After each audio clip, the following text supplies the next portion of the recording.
Could you just say your name, please? Kayla Reefer. Okay, cool.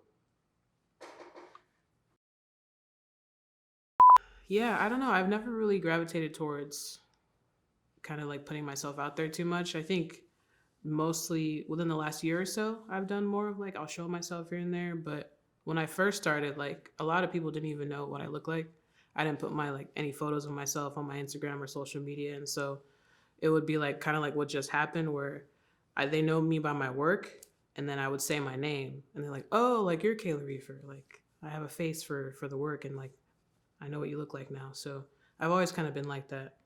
Um, I'm not sure exactly why that is. I think I'm just kind of, I feel like I want people to just focus on the things that I create rather than um, any type of persona or perception that they may have of me as a person. So I kind of just like take myself out of it.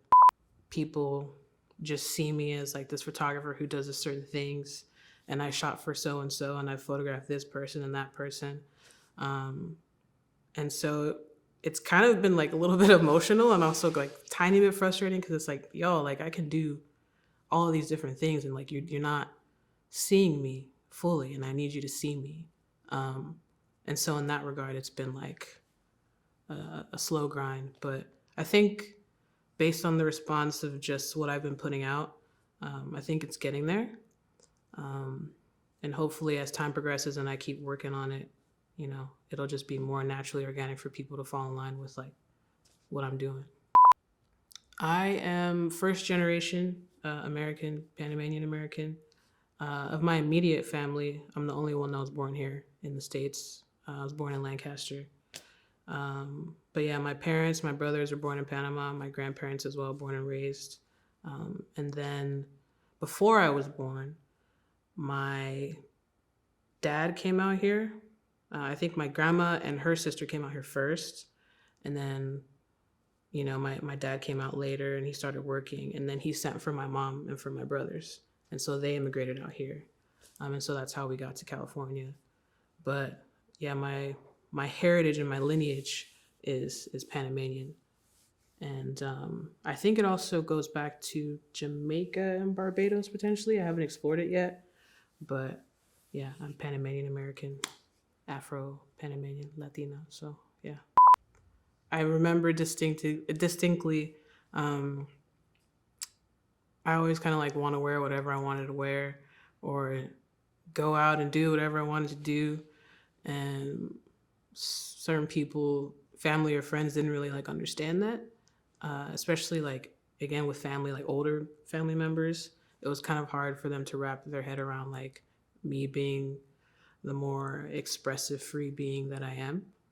And even certain things like I would go like traveling a lot. Like I've been to countries like I just take off and go by myself, and like that scares the crap out of my family. They don't understand how I could go and get on a plane and go 12 hours away, not knowing anyone or anything, and just like be my own person. So I think because of that, it's kind of like I need to like break free and not like don't confine me type of thing.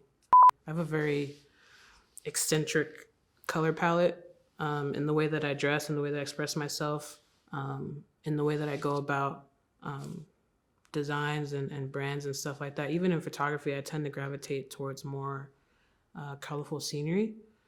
And I feel like that naturally, instinctively, I get it from my Panamanian heritage. Funny enough, like whenever I go there, I feel like I'm just surrounded by colors, and it's really beautiful and natural and organic. And it's also very inspiring. So I think that's why I kind of like try to translate that in everything that I do. I should say that initially had the idea for Plethora in 2017, but it was like a longer name. It was going to be like, I was trying to do like an APC type of thing. It was going to be like a plethora of all things. And then like the acronym was going to be APOT or app, I don't know. And then I was like, that's kind of redundant, and I'm already saying the same thing twice essentially. So I took everything else out and I just dropped in. I was like, I'm just gonna do plethora, and I think that just touches back to my personality and how like I exist in multitudes. I'm a plethora of all things, You can't put me in the box. I can express myself however I want. I can do whatever I want, and I can do it. I can go about it differently than other people are going about their creativity and expression. But I think it's also in the name itself too. Like, there's just so many options, and as I think for me as like a business too, like I just want to be able to switch it up whenever possible, and so I think the name Plethora is perfect for that as well. The website, talking to customers whenever they reach out, like it's all me. It's just myself, and then on top of that, yeah, I do my photography for the most part on my own. I think as of recently, it's been a thing where I'll have an assistant or two, but that's mostly bigger jobs and assignments. But for the majority of my career, actually, I would just show up. I would be by myself. I would set up lights if I need to set up lights. Most of it was natural lighting. And I would just be on my own on set. So it can be frustrating. It can be a little like tiresome, because I can feel myself like burning out, and I don't want to burn out because I have so much that I want to do and create in this world.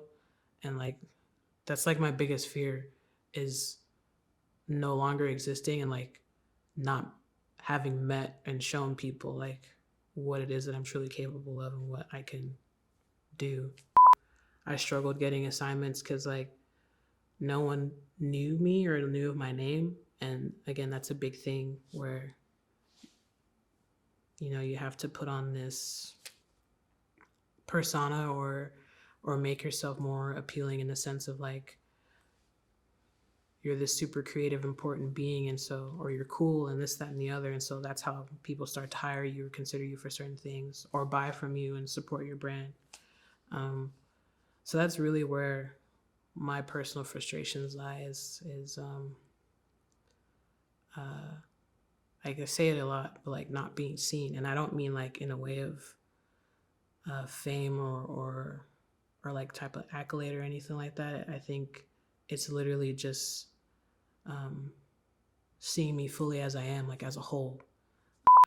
I put a lot of care into the things that I do, and so I realize, you know, there's nothing wrong with being patient and really executing things the way I would like them to be done and presented to the world.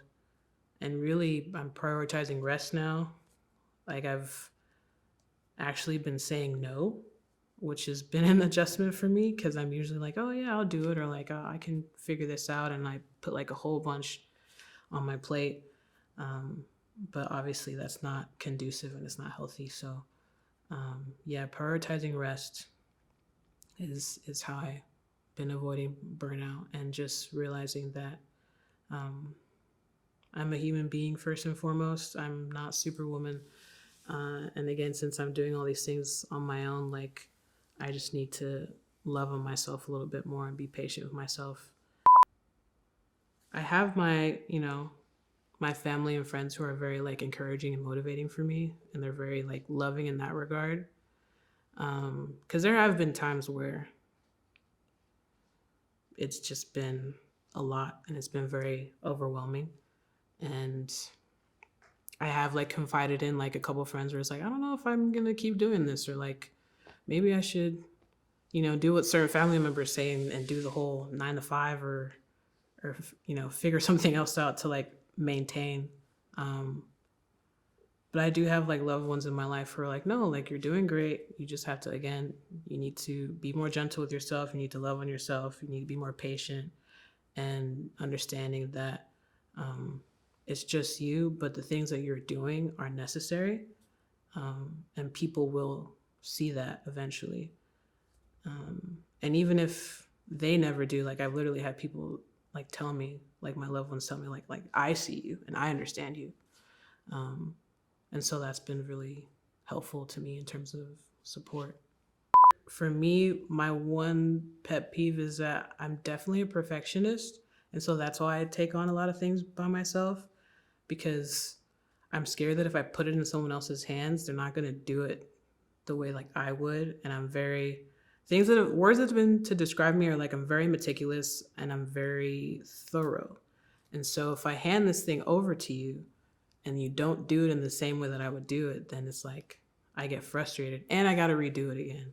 So that's where the whole like the mentality is like, I'll just do it myself. But um, I'm working on it. I'm growing, and I actually like made it my to-do list and like on my list of manifestations to start building out a team and find people that will help me, make this vision of mine come to fruition a lot quicker than if I were to try to do it by myself. I think if I met the right people and I brought them on to the team and it became a family, then I would no longer be weary. I think I would fall into it organically. Because that's really what I want. I want like a family in every aspect of my life. So I just want to be able to like grow with a group of people who understand what it is that I'm going for and the vision that I'm going for, and then essentially like it's no longer my vision. It's like more of an our and a we. And yeah, I look forward to that. So the vision is it's kind of hard to define. It's really like limitless, and I think my best way to describe it would be that the vision is freedom, which is something I've been contemplating a lot lately.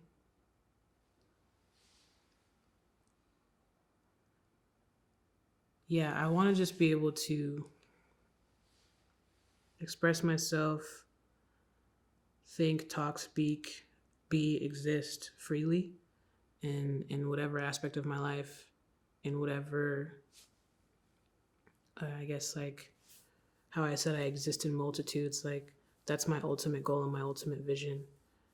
What I've been stuck in lately is that, which is kind of why I like take my little social media breaks, like I'm not very present on there anymore, is that I continuously fall into this thing of comparing myself to other people, like as we all do, like everyone does that. But it's essentially like that part, like I want to be free from that. Like I never want to look at someone else or something else that they're doing and feel that I have to do the same thing or I have to do better or be competitive or anything like that. Like I just want to exist and be free from all of that. I mean, with social media, you only see what people want you to see. So yeah, I think in that sense, it's not very transparent, you know? You're literally only getting what that person is posting. They're obviously not going to post their L's, or maybe if they're like, they're super cool online, but, perhaps behind closed doors or whatever in private, they're not as cool as, you would expect them to be or you would think them to be. And so I have to remind myself of that, which again can be a little bit of a struggle, but yeah, social media it's like how you said earlier, things are a gift and a curse. Like it obviously has its advantages. Like you could promote your whole business and your life in certain ways where it's beneficial to you. But then also you kind of get flooded with so much information and all these things and people and again, if you're not careful, that's when the comparisons start to pile in. Yeah, I wish everyone were, I guess, more chill and wholesome and just themselves and authentic instead of, I don't know, playing these games that we play where we feel like we have to be more than we actually are. I wish people knew that they were enough. So